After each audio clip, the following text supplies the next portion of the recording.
നമസ്കാരം പ്രിയ കുട്ടികളെ, നമ്മൾ ഇന്ന് 10ാം ക്ലാസ്സിന്റെ മാത്സ് രണ്ടാമത്തെ ചാപ്റ്റർ വൃത്തങ്ങളും കോണുകളും സർക്കിൾസ് ആൻഡ് ആംഗിൾസ് അതിലെ ടെക്സ്റ്റ് ബുക്കിലെ പേജ് നമ്പർ 47-48 5 മുതൽ 8 വരെയുള്ള ചോദ്യങ്ങൾക്കുള്ള ഉത്തരങ്ങളാണ് നോക്കുന്നത്.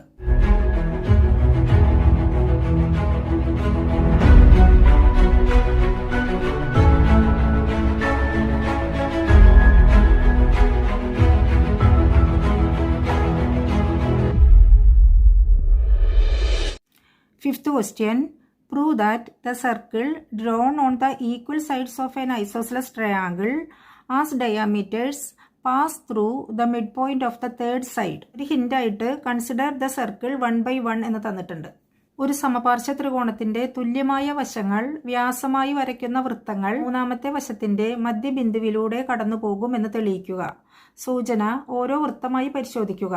നമ്മുടെ ചോദ്യം: ഇതൊരു സമപാർശ്വ ത്രികോണമാണ്, ഐസോസെലസ് ട്രയാങ്കിൾ. രണ്ട് വശങ്ങൾ തുല്യമായ ത്രികോണമാണ് സമപാർശ്വ ത്രികോണം, ഐസോസെലസ് ട്രയാങ്കിൾ എന്നുള്ളത്. ത്രികോണത്തിന് ABC എന്ന് പേര് കൊടുക്കാം. ഈ സമപാർശ്വ ത്രികോണത്തിന്റെ ഈ രണ്ട് വശങ്ങളാണ് തുല്യമായിട്ടുള്ളത്.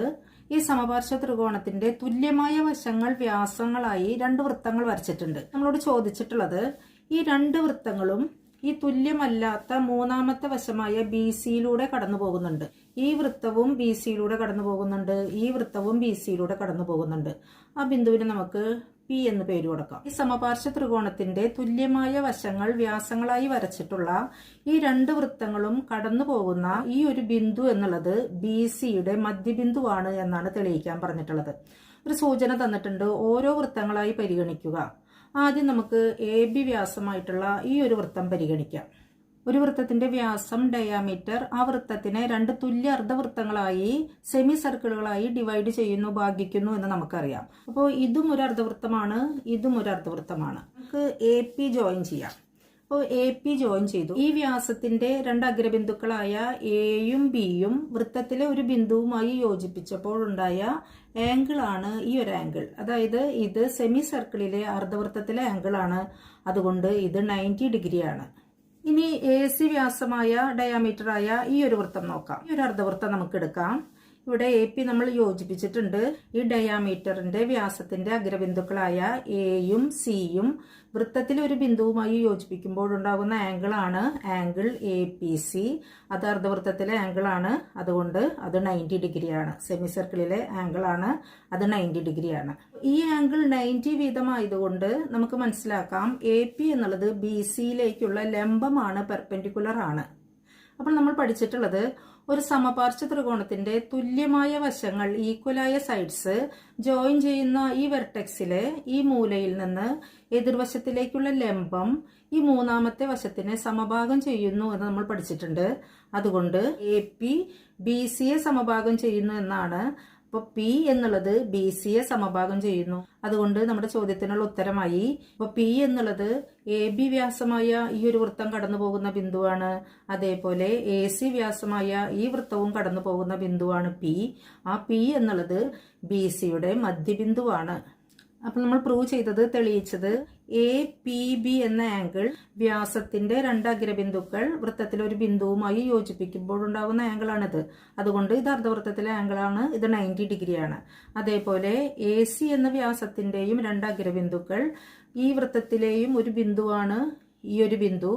ആ ബിന്ദുവുമായി യോജിപ്പിക്കുമ്പോൾ കിട്ടുന്ന ആംഗിൾ ആണ് ആംഗിൾ APC. അപ്പൊ അർദ്ധവൃത്തത്തിലെ സെമി സർക്കിളിലെ ആംഗിൾ 90 ആണ്. അപ്പൊ ഇത് 90 ആയതുകൊണ്ട് ഈ AP എന്നുള്ളത് BCയിലേക്കുള്ള പെർപെൻഡിക്കുലർ ആണ്, ലംബമാണ്. അപ്പൊ ത്രികോണം ABC എന്നുള്ളത് ഒരു സമപാർശ്വ ത്രികോണമാണ്, ഐസോസെലസ് ട്രയാങ്കിൾ ആണ്. അപ്പൊ അതിൽ നമ്മൾ പഠിച്ചിട്ടുള്ളത് തുല്യമായ വശങ്ങൾ, ഈക്വൽ സൈഡ്സ് ജോയിൻ ചെയ്യുന്ന ഈ വെർട്ടെക്സിലെ ഈ മൂലയിൽ നിന്ന് ഓപ്പോസിറ്റ് സൈഡിലേക്ക് വരയ്ക്കുന്ന പെർപെൻഡിക്കുലർ ഈ മൂന്നാമത്തെ വശത്തിനെ സമഭാഗം ചെയ്യുന്നു എന്നാണ്. അതുകൊണ്ട് P എന്നുള്ളത് BC സമഭാഗം ചെയ്യുന്നു, അതുകൊണ്ട് P എന്നുള്ളത് BCയുടെ മധ്യബിന്ദുവാണ്. നമ്മൾ ഈ പറഞ്ഞതെല്ലാം നമുക്കൊന്ന് എഴുതാം. ഇതാണ് നമ്മുടെ ഉത്തരം. Angle APB equals 90. അതേപോലെ ആംഗിൾ APCയും 90 ആണ്, അർദ്ധവൃത്തത്തിലെ സെമി സർക്കിളിലെ ആംഗിൾ. അതുകൊണ്ട് AP BCക്ക് പെർപെൻഡിക്കുലർ ആണ്, ലംബമാണ്. അതിന് കാരണം ഒരു സമപാർശ്വ ത്രികോണത്തിന്റെ തുല്യമല്ലാത്ത വശത്തിലേക്കുള്ള ലംബം ആ വശത്തിനെ സമഭാഗം ചെയ്യുന്നു. അതുകൊണ്ട് പി എന്നുള്ളത് ബി സിയുടെ മധ്യബിന്ദുവാണ്. അതുകൊണ്ട് ഒരു സമപാർശ്വ ത്രികോണത്തിന്റെ തുല്യമായ വശങ്ങൾ വ്യാസമായി വരയ്ക്കുന്ന വൃത്തങ്ങൾ മൂന്നാമത്തെ വശത്തിന്റെ മധ്യബിന്ദുവിലൂടെ കടന്നുപോകുന്നു. Sixth question. Prove that all the circles drone on the four sides of a rhombus as diameter pass through a common point.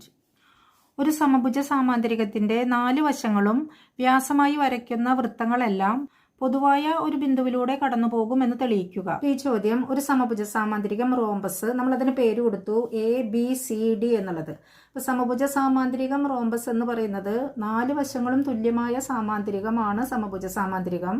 4 സൈഡ്സും equal ആയിട്ടുള്ള പാരലോഗ്രാമാണ് റോംബസ് എന്നുള്ളത്. ഇനി ഈ സമഭുജ സാമാന്തരികത്തിന്റെ ഓരോ വശവും വ്യാസമായി വൃത്തങ്ങൾ വരച്ചിരിക്കുകയാണ്. AB വ്യാസമായിട്ടുള്ള ഒരു വൃത്തമാണിത്, BC വ്യാസമായ ഒരു വൃത്തം, CD വ്യാസമായ ഒരു വൃത്തം, DA വ്യാസമായ ഒരു വൃത്തം. അങ്ങനെ 4 വശങ്ങളും വ്യാസമായി 4 വൃത്തങ്ങൾ വരച്ചിട്ടുണ്ട്. നമുക്ക് തെളിയിക്കേണ്ടത് ഈ 4 വൃത്തങ്ങളും പൊതുവായി ഒരു ബിന്ദുവിലൂടെ കടന്നു പോകുമെന്നുള്ളതാണ്. പ്രാക്ടിക്കലായി നമ്മൾ വരച്ചു നോക്കുമ്പോൾ ഈ 4 വൃത്തങ്ങളും ഈ ഒരു ബിന്ദുവിലൂടെ കടന്നു പോകുന്നു എന്ന് നമുക്ക് കാണാം. പക്ഷെ നമുക്ക് തിയററ്റിക്കലായിട്ടാണ് ഇത് തെളിയിക്കേണ്ടത്. അതെങ്ങനെ തെളിയിക്കാമെന്ന് നോക്കാം. ആദ്യം നമുക്ക് ഈ സമഭുജ സാമാന്തരികത്തിന്റെ 2 വികരണങ്ങൾ ഡയഗണൽ വരയ്ക്കാം. ഈ സമഭുജ സാമാന്തരികത്തിന്റെ 2 വികരണങ്ങളാണ് ACDB എന്നുള്ളത്. സമഭുജ സാമാന്തരികത്തിന്റെ റോംബസിന്റെ വികരണങ്ങളുടെ ഡയഗണൽസിന്റെ പ്രത്യേകത അവ പരസ്പരം ലംബമായി സമഭാഗം ചെയ്യുന്നു, പെർപെൻഡിക്കുലർ ആയിട്ട് ബൈസെക്ട് ചെയ്യുന്നു എന്നുള്ളതാണ്. അപ്പോൾ ACDB എന്നുള്ളത് പരസ്പരം ലംബങ്ങളാണ്. ഇന്റർസെക്ട് ചെയ്യുന്ന, കൂട്ടിമുട്ടുന്ന ഈ ഒരു പോയിന്റിന് നമുക്ക് O എന്ന് പേര് കൊടുക്കാം. ACയും DBയും പരസ്പരം ലംബമായി സമഭാഗം ചെയ്യുന്നത് കൊണ്ട് ഇവിടെ 4 കോണുകൾ ഉണ്ടായിട്ടുണ്ട്. ഇവ ലംബമായതുകൊണ്ട് പരസ്പരം പെർപെൻഡിക്കുലർ ആയതുകൊണ്ട് ഈ ഓരോ ആംഗിൾസും 90 ഡിഗ്രിയാണ്. അപ്പോൾ ഈ ഒരു ആംഗിൾ 90 ആണ്, ഇതും 90 ആണ്, ഈ 4 ആംഗിൾസും 90 ആണ്. അതൊന്ന് നമുക്ക് എഴുതാം. അപ്പോൾ ഈ വികരണങ്ങൾ ഖണ്ഡിക്കുമ്പോഴുണ്ടാകുന്ന ഈ 4 കോണുകളും 90 വീതമാണ്. ഇനി നമുക്ക് ഓരോ വൃത്തങ്ങളായി പരിഗണിക്കാം. ആദ്യം AD വ്യാസമായിട്ടുള്ള ഈ ഒരു വൃത്തം എടുക്കാം. ഈ AOD എന്നുള്ളത് 90 ആണ്. കാരണം ACDB എന്നീ വികരണങ്ങൾ പരസ്പരം പെർപെൻഡിക്കുലർ ആണ്, ലംബമാണ്. അതുകൊണ്ട് ഈ ഒരു ആംഗിൾ 90 ആണ്. എന്നാൽ ആംഗിൾ AOD എന്നതിൽ AD എന്നുള്ളത് ഈ വൃത്തത്തിന്റെ വ്യാസമാണ്. അപ്പോൾ AOD 90 ആവണമെങ്കിൽ ഇത് അർദ്ധവൃത്തത്തിലെ കോണായിരിക്കണം. അതുകൊണ്ട് O എന്നുള്ളത് ഈ അർദ്ധവൃത്തത്തിലെ ഒരു ബിന്ദുവായിരിക്കണം. അതുകൊണ്ട് O എന്നുള്ളത് ഈ ഒരു വൃത്തത്തിലെ ഒരു ബിന്ദുവാണ്. അപ്പോൾ ആംഗിൾ AOD = 90 ആയതുകൊണ്ട് O എന്ന ബിന്ദു. ഇനി അടുത്ത ആംഗിൾ എടുക്കാം. Angle AOB. Angle AOB = 90. അപ്പോൾ ഈ AOB = 90. അപ്പോൾ AB വ്യാസമായ ഒരു കോണാണ് കോൺ AOB എന്നുള്ളത്. അത് 90 ആവണമെങ്കിൽ ഈ O എന്ന ബിന്ദു ഈ അർദ്ധവൃത്തത്തിലെ ഒരു ബിന്ദു ആവണം. അതുകൊണ്ട് O എന്നുള്ളത് ഈ വൃത്തത്തിലെ ഒരു ബിന്ദുവാണ്.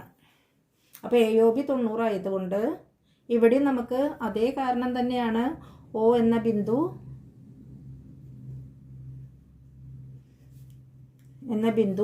AB വ്യാസമായ വൃത്തത്തിലെ ഒരു ബിന്ദുവാണ്.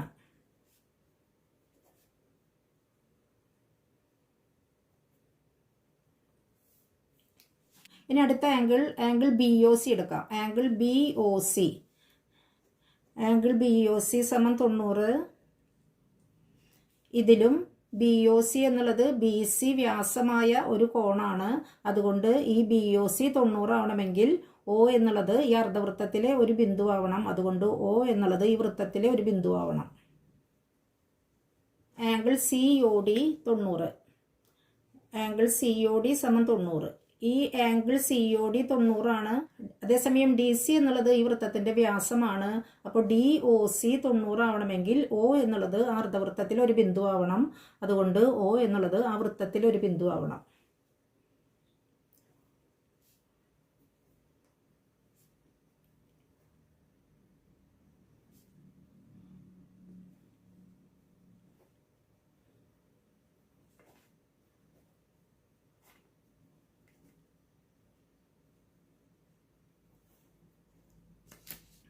ഇവിടെ 4 വൃത്തത്തിലും നമ്മൾ ഒരേ കാരണം തന്നെയാണ് പറഞ്ഞത്.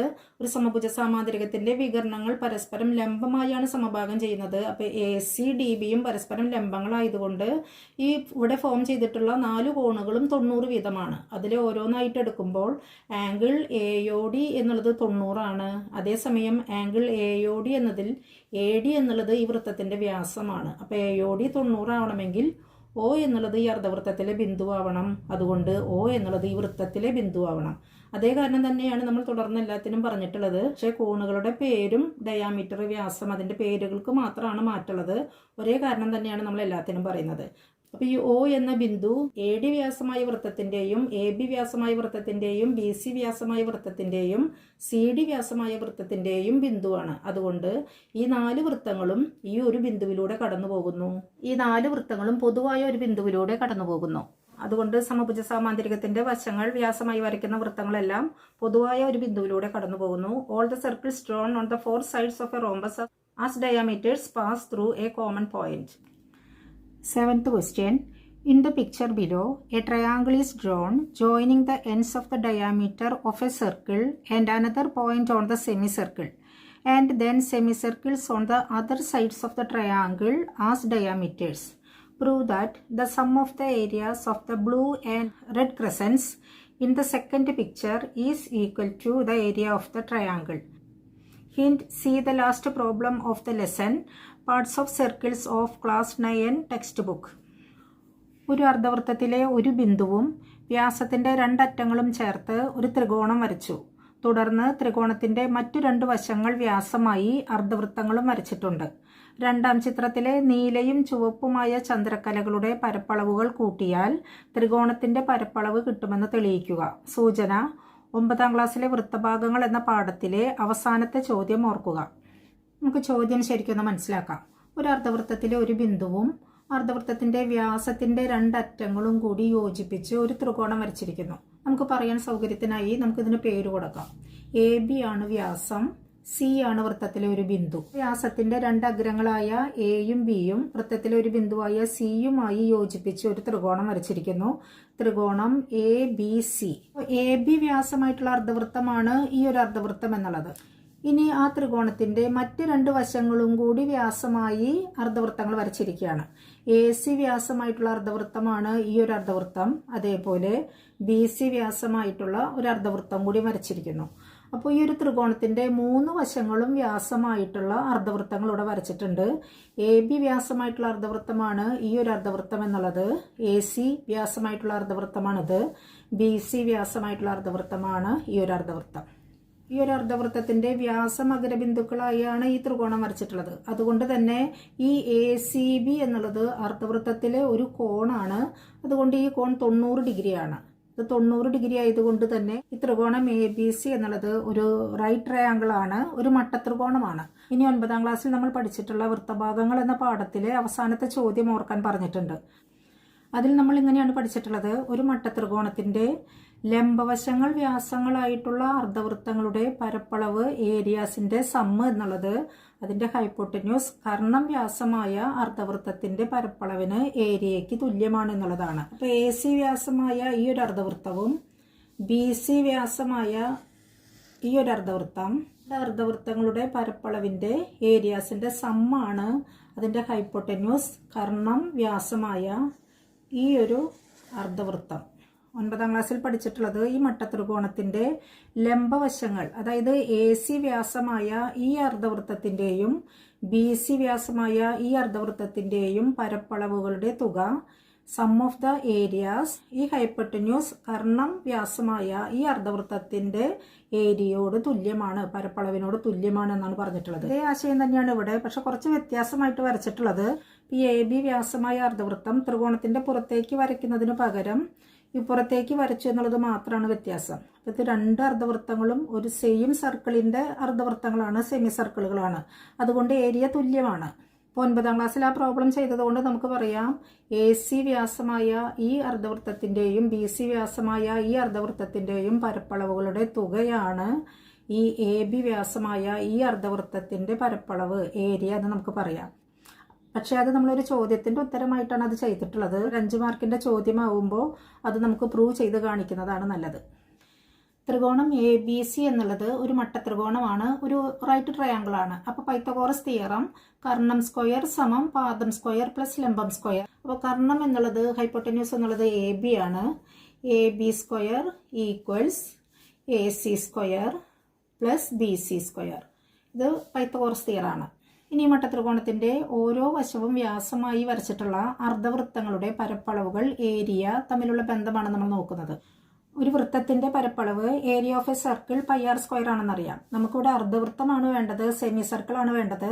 അതുകൊണ്ട് ഈ പൈ ആർ സ്ക്വയറിന്റെ പകുതി ഹാഫ് പൈ ആർ സ്ക്വയർ ആണ് ഒരു അർദ്ധവൃത്തത്തിന്റെ സെമി സർക്കിളിന്റെ ഏരിയ പരപ്പളവ് എന്നുള്ളത്.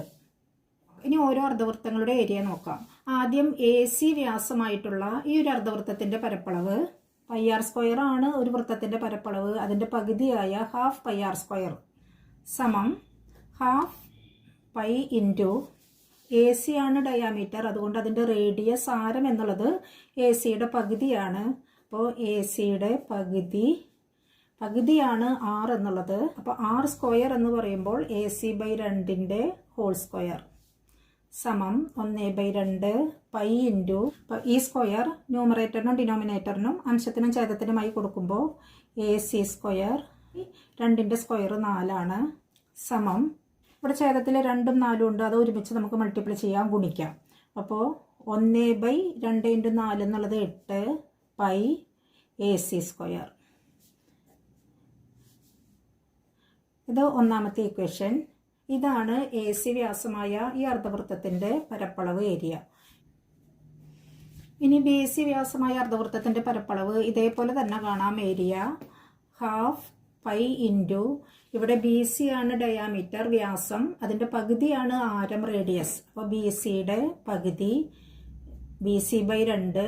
ഇനി ആർ സ്ക്വയർ എന്ന് പറയുമ്പോൾ ഹോൾ സ്ക്വയർ സമം നേരത്തെ ചെയ്ത പോലെ തന്നെ പൈ ഇൻറ്റു ഈ സ്ക്വയർ അംശത്തിനും ഛേദത്തിനുമായിട്ട് കൊടുക്കുമ്പോൾ B C square by 2 square എന്നുള്ളത് 4 സമം ഇവിടെയും ഡിനോമിനേറ്ററിൽ ഛേദത്തിൽ 2ഉം 4ഉം ഉണ്ട്. അത് തമ്മിൽ മൾട്ടിപ്പിൾ ചെയ്യുമ്പോൾ 4 8.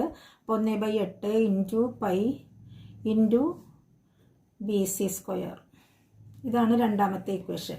ഇനി കർണം എ ബി ഹൈപ്പോട്ടന്യൂസ് വ്യാസമായ അർദ്ധവൃത്തത്തിന്റെ പരപ്പളവ് ഏരിയ എന്നുള്ളത് 1/2 പൈ ഇൻറ്റു ഡയാമീറ്റർ വ്യാസം എ ബി എന്നുള്ളതിന്റെ പകുതിയാണ് അതിന്റെ റേഡിയസ് ആരം. അപ്പോൾ ആർ സ്ക്വയർ എന്ന് പറയുന്നത് ഇതിന്റെ whole square equals 1/2 into pi into A B square 4. നേരത്തെ ചെയ്ത അതേപോലെ തന്നെ 2ഉം 4ഉം തമ്മിൽ മൾട്ടിപ്പിൾ ചെയ്യുമ്പോൾ അത് ഛേദത്തിലാണ്, ഡിനോമിനേറ്ററിലാണ്. അപ്പോൾ 2 × 4 8 pi into A B square. അപ്പോൾ 3 അർദ്ധവൃത്തങ്ങളുടെയും ഏരിയ പരപ്പളവ് നമ്മൾ കണ്ടുപിടിച്ചു.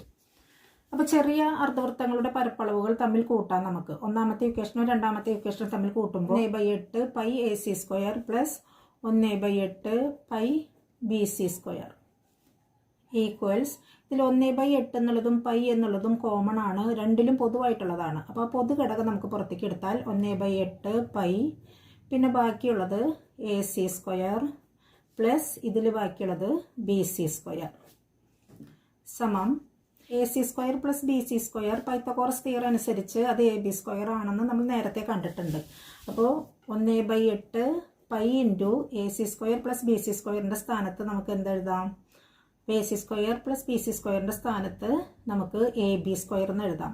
കാരണം പൈത്തഗോറസ് തിയറം അനുസരിച്ച് ഈ 2 ലംബവശങ്ങളുടെ വർഗ്ഗങ്ങളുടെ തുക കർണത്തിന്റെ വർഗ്ഗമാണ്. ഇപ്പൊ നമുക്ക് ഈ 2 ചെറിയ അർദ്ധവൃത്തങ്ങളുടെ പരപ്പളവുകളുടെ തുക വലിയ അർദ്ധവൃത്തത്തിന്റെ പരപ്പളവാണ് എന്ന് കിട്ടിയിരിക്കുകയാണ്. അപ്പൊ അതുകൊണ്ട് എ സി വ്യാസമായ അർദ്ധവൃത്തത്തിന്റെ പരപ്പളവ് പ്ലസ് ബി സി വ്യാസമായ അർദ്ധവൃത്തത്തിന്റെ പരപ്പളവ് സമം എ ബി വ്യാസമായ അർദ്ധവൃത്തത്തിന്റെ പരപ്പളവ് എന്നാണ് നമ്മളിപ്പോൾ പ്രൂവ് ചെയ്തിരിക്കുന്നത്, തെളിയിച്ചിരിക്കുന്നത്. അപ്പോൾ എ സി ബി സി എന്നുള്ളത് ആ മട്ടത്രികോണത്തിന്റെ ലംബവശങ്ങളാണ്. വ്യാസമായ അർദ്ധവൃത്തങ്ങളുടെ തുക എന്നുള്ളത് അതിന്റെ കർണം ഹൈപ്പോട്ടന്യൂസ് വ്യാസമായ അർദ്ധവൃത്തത്തിന്റെ പരപ്പളവിന് തുല്യമാണ് എന്നാണ് നമ്മളിപ്പോൾ പ്രൂവ് ചെയ്തിട്ടുള്ളത്, തെളിയിച്ചിട്ടുള്ളത്. നമ്മളോട് ചോദിച്ചിട്ടുള്ളത് ഈ കർണം വ്യാസമായി ഇങ്ങോട്ട് വരച്ച അർദ്ധവൃത്തം നമ്മൾ ഇപ്പുറത്തേക്കാണ് വരച്ചതെന്ന് പറഞ്ഞു.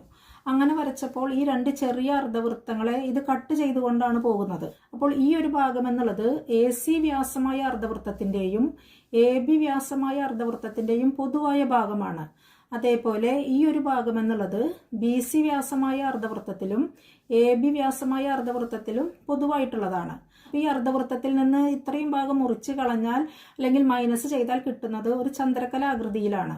അതേപോലെ ഇവിടെയും ഈ ഒരു ഭാഗം മുറിച്ച് കളഞ്ഞാൽ മൈനസ് ചെയ്താൽ കിട്ടുന്നത് ഒരു ചന്ദ്രക്കല ഭാഗമാണ്. ഈ രണ്ട് ചന്ദ്രക്കലകളുടെയും പരപ്പളവുകളുടെ തുക, ഈ ക്രസൻസിന്റെ ഏരിയാസിന്റെ സമ്മ് ഈ ട്രയാങ്കിൾ ABC-യുടെ, ഈ ത്രികോണം ABC-യുടെ പരപ്പളവിന് തുല്യമാണ് എന്നാണ് നമുക്ക് തെളിയിക്കാനുള്ളത്.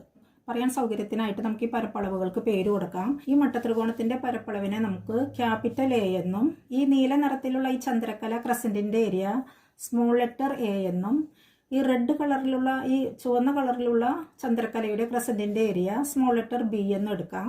ഇനി ഇതിന് രണ്ടിനും പൊതുവായിട്ടുള്ള ഈ ഒരു ഏരിയ X എന്നും, ഇതിന് രണ്ടിനും പൊതുവായിട്ടുള്ള ഈ ഒരു ഏരിയ Y എന്നും എടുക്കാം. മട്ടത്രികോണം ABC-യുടെ ഏരിയയാണ്, പരപ്പളവാണ് ക്യാപിറ്റൽ A എന്ന് പേര് കൊടുത്തിട്ടുള്ളത്. ഈ ചന്ദ്രക്കലയുടെ ക്രസന്റിന്റെ പരപ്പളവ് ഏരിയ സ്മോൾ ലെറ്റർ A എന്നും, ഈ ക്രസന്റ് ചന്ദ്രക്കലയുടെ പരപ്പളവ് ഏരിയ സ്മോൾ ലെറ്റർ B എന്നുമാണ് നമ്മൾ പേര് കൊടുത്തിരിക്കുന്നത്. പൊതുവായിട്ടുള്ള ഈ ഒരു ഭാഗത്തിന്റെ ഏരിയ Xഉം ഇവിടെ പൊതുവായിട്ടുള്ള ഈ ഒരു ഭാഗത്തിന്റെ ഏരിയ Y എന്നും പേര് കൊടുത്തിട്ടുണ്ട്. ഇനി നമ്മളിപ്പോൾ തെളിയിച്ചത് ഈ രണ്ട് അർദ്ധവൃത്തങ്ങളുടെയും പരപ്പളവുകളുടെ ഏരിയാസിന്റെ സം എന്നുള്ളത് ഈ AB വ്യാസമായ വലിയ അർദ്ധവൃത്തത്തിന്റെ പരപ്പളവിന് തുല്യമാണ് എന്നുള്ളതാണ്. ഈ വലിയ അർദ്ധവൃത്തത്തിന്റെ പരപ്പളവ് എന്ന് പറഞ്ഞാൽ ഈ ത്രികോണത്തിന്റെ പരപ്പളവ് പ്ലസ് ഈ കോമൺ ആയിട്ടുള്ള ഈ ഒരു X പ്ലസ് ഇതിൽ കോമൺ ആയിട്ടുള്ള Y, ഇത് മൂന്നും കൂടെ ചേർന്നതാണ് AB വ്യാസമായ അർദ്ധവൃത്തത്തിന്റെ പരപ്പളവ്. അതൊന്ന് നമുക്ക് എഴുതാം. A plus X plus Y, ഇതാണ് AB വ്യാസമായ അർദ്ധവൃത്തത്തിന്റെ പരപ്പളവ്. അത് സമം AC വ്യാസമായ അർദ്ധവൃത്തത്തിന്റെ പരപ്പളവ്. ഈ ഒരു ചന്ദ്രക്കലയ്ക്ക് നമ്മൾ A എന്നാണ് പേര് കൊടുത്തിരിക്കുന്നത്. A പ്ലസ് ഇതിന് രണ്ടിലും പൊതുവായിട്ടുള്ള ഈ ഒരു ഭാഗം X. ഈ അർദ്ധവൃത്തത്തിന്റെ പരപ്പളവ് എന്ന് പറയുന്നത് ഈ ചന്ദ്രകലയ്ക്ക് B എന്നാണ് കൊടുത്തിരിക്കുന്നത്. ഈ ഒരു ഭാഗത്തിന്റെ ഏരിയയ്ക്ക് Y എന്നാണ് കൊടുത്തിരിക്കുന്നത്. അപ്പോൾ A plus X plus Y സമം A plus X plus B plus Y. ഇനി നോക്കുക, ഈ X എന്നുള്ളത് സമത്തിന്റെ ഇരുവശത്തുണ്ട്. അപ്പൊ X സമത്തിന്റെ ഇരുവശത്തും കൂട്ടുമ്പോൾ ഇത് തുല്യമാണെങ്കിൽ X ഇല്ലാതെയും ഇത് തുല്യമാവണം. അതുകൊണ്ട് നമുക്ക് X ക്യാൻസൽ ചെയ്യാം. അതുപോലെ Y എന്നുള്ളതും സമത്തിന്റെ ഇരുവശത്തുണ്ട്. അപ്പൊ Y ഇല്ലാതെയും അത് തുല്യമാവും. അപ്പോൾ ബാക്കി A സമം A പ്ലസ് B. A എന്നുള്ളത് ഈ ത്രികോണത്തിന്റെ പരപ്പളവാണ്. ഈ സ്മോൾ ലെറ്റർ A എന്നുള്ളത് ഈ ചന്ദ്രക്കലയുടെ പരപ്പളവാണ്. ഈ സ്മോൾ ലെറ്റർ B എന്നുള്ളത് ഈ ചന്ദ്രക്കലയുടെ പരപ്പളവാണ്. അപ്പോൾ നമ്മുടെ ചോദ്യത്തിന്റെ ഉത്തരമാണ് ഈ രണ്ട് ചന്ദ്രക്കലകളുടെ പരപ്പളവുകളുടെ തുക എന്നുള്ളത് ഈ ത്രികോണത്തിന്റെ പരപ്പളവാണ്. Therefore, ത്രികോണത്തിന്റെ പരപ്പളവ് ചന്ദ്രക്കലകളുടെ പരപ്പളവുകളുടെ തുകയ്ക്ക് തുല്യമാണ്. Area of the triangle is equal to the sum of the area of the crescents. In the picture, AB and CD are perpendicular chords of the circle. Prove that the arcs APC and BQD joined together make a semicircle. ചിത്രത്തിലെ വൃത്തത്തിൽ ABCD ഇവ പരസ്പരം ലംബമായ ഞാണുകളാണ്. APC BQD എന്നീ ചാപങ്ങൾ ചേർത്ത് വെച്ചാൽ വൃത്തത്തിന്റെ പകുതിയാകുമെന്ന് തെളിയിക്കുക. നമുക്ക് തന്നിട്ടുള്ളത് ഒരു വൃത്തം, അതിൽ ABCD എന്നുള്ളത് പരസ്പരം ലംബങ്ങളായിട്ടുള്ള ഞാണുകളാണ്, പെർപെൻഡിക്കുലർ ആയിട്ടുള്ള കോഡ്സ് ആണ്.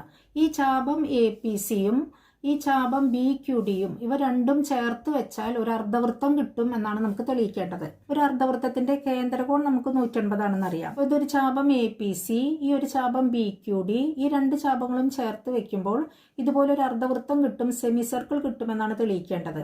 ഈ രണ്ട് ചാപങ്ങളുടെയും കേന്ദ്രകോണുകളുടെ തുക 180 ആണെങ്കിൽ അവ ചേർത്ത് വെക്കുമ്പോൾ ഇതുപോലെ ഒരു സെമി സർക്കിൾ ആവും, അർദ്ധവൃത്തമാകുമെന്ന് നമുക്ക് പറയാം. അപ്പോൾ ഈ ചാപങ്ങളുടെ കേന്ദ്രകോണുകൾ കണ്ടെത്തി അവയുടെ തുക 180 ആണ് എന്നാണ് നമുക്ക് തെളിയിക്കാനുള്ളത്. അപ്പോൾ ചാപം APCയുടെ കേന്ദ്രകോൺ എന്നുള്ളത് ഈ ചാപത്തിന്റെ രണ്ട് അഗ്രങ്ങൾ കേന്ദ്രവുമായി യോജിപ്പിക്കുമ്പോൾ കിട്ടുന്ന കോണാണ്.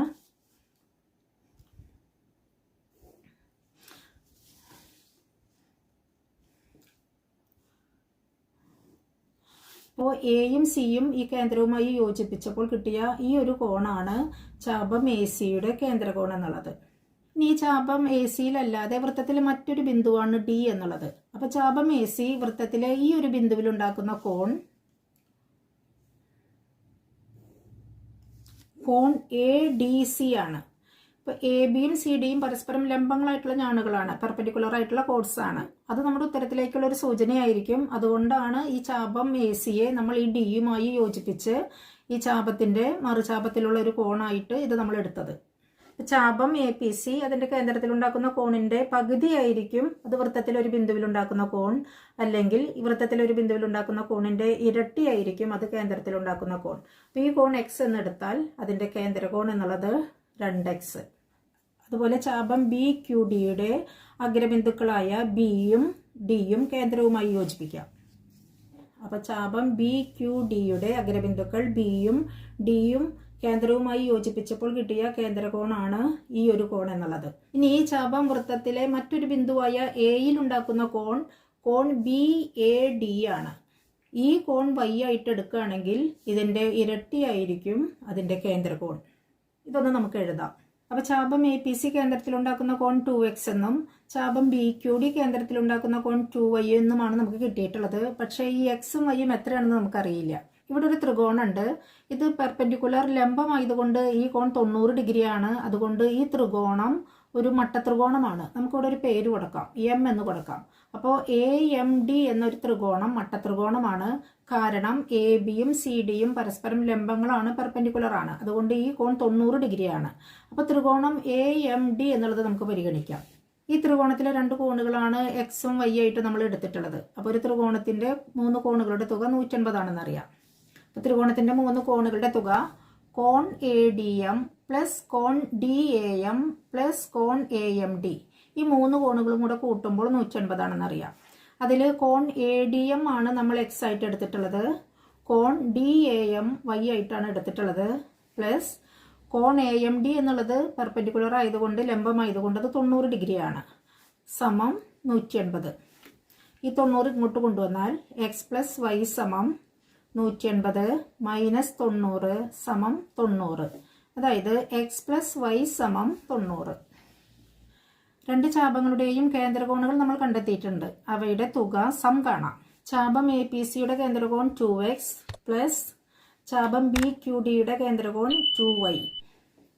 2 എന്നുള്ളത് ഇതിലെ രണ്ടിലെയും പൊതു ഘടകമാണ്, കോമൺ ഫാക്ടറാണ്. അപ്പോൾ നമുക്ക് 2 പുറത്തേക്ക് എടുക്കാം. 2 ഇൻറ്റു എക്സ് പ്ലസ് വൈ.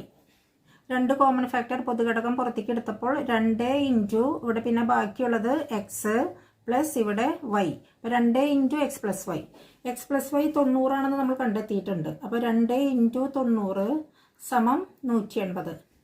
2 ചാപങ്ങളുടെയും കേന്ദ്രകോണുകളുടെ തുകയാണ് നമ്മൾ കണ്ടെത്തിയത്. അതാണ് നമുക്ക് 180 എന്ന് കിട്ടിയിട്ടുള്ളത്. അപ്പോൾ 2 ചാപങ്ങളും ചേർത്ത് വെച്ചാൽ അവയുടെ കേന്ദ്രകോണിൻ്റെ തുക 180 ആയിരിക്കും. അതുകൊണ്ട് ആ 2 ചാപങ്ങളും ചേർത്ത് വെച്ചാൽ ഒരു അർദ്ധവൃത്തം, ഒരു സെമി സർക്കിൾ കിട്ടും. 2 ചാപങ്ങളുടെയും കേന്ദ്രകോണുകളുടെ തുക 180 ആണ്. അതുകൊണ്ട് ഈ ചാപങ്ങൾ ചേർത്ത് വെച്ചാൽ വൃത്തത്തിൻ്റെ പകുതിയാകും. Since the sum of central angles of the arc APC BQD is 180, they form a semicircle when they joined together. ഈ ചലഞ്ച് ഒന്ന് ട്രൈ ചെയ്യൂ. ഒരു ദിവസം ഒരു നായ ഒറ്റയ്ക്ക് നായാട്ടിനിറങ്ങി. പെട്ടെന്നാണ് കുറ്റിക്കാട്ടിലിരുന്ന ഒരു മുയൽ പുറത്ത് ചാടിയത്. നായ മുയലിനെ പിടിക്കാനായി പിന്നാലെ ഓടി. മുയലാകട്ടെ മിന്നൽ വേഗത്തിൽ കുതിച്ചു നായയുടെ പിടിയിൽ അകപ്പെടാതെ രക്ഷപ്പെടുകയും ചെയ്തു. പോയി, ഇനി വേറെ വല്ലതിനെയും നോക്കാമെന്ന് കരുതി നായ മടങ്ങുകയായിരുന്നു. അപ്പോൾ വഴിവക്കിലിരുന്ന ഒരു ആട്ടിടയൻ നായയെ കളിയാക്കി പറഞ്ഞു, നീ ഒന്നാന്തരം നായാട്ടുകാരൻ തന്നെ, നീ വലിയ ഓട്ടക്കാരനല്ലേ, നിന്റെ 4-1 പോലും വലിപ്പമില്ലാത്ത ആ മുയലിനോട് ഓടി തോറ്റു വരുന്ന നിനക്ക് ലജ്ജ തോന്നുന്നില്ലേ? എന്തിനു ലജ്ജിക്കണം? നായ ചോദിച്ചു. ഞാൻ ഓടിയത് ഒരു നേരത്തെ ഭക്ഷണത്തിനു വേണ്ടിയാണ്, ഇതല്ലെങ്കിൽ വേറെ എനിക്ക് കിട്ടും. പക്ഷേ മുയൽ ഓടിയത് സ്വന്തം ജീവന് വേണ്ടിയാണ്. ആത്മരക്ഷയോളം പ്രധാനമായ ഒരു ആവശ്യത്തിന് മുന്നിൽ നമ്മുടെ പ്രയത്നം പലപ്പോഴും പരാജയപ്പെടാറില്ല. പക്ഷെ നമ്മുടെ ലക്ഷ്യത്തിന് എത്രമാത്രം പ്രാധാന്യമുണ്ട് എന്ന് നമ്മൾ നിശ്ചയിക്കുന്നിടത്താണ് നമ്മുടെ വിജയം. കഠിനമായി പരിശ്രമിച്ചാൽ അസാധ്യമായി ഒന്നുമില്ല എന്ന് തെളിയിക്കപ്പെടുകയാണ്. Stay awesome. Thank U.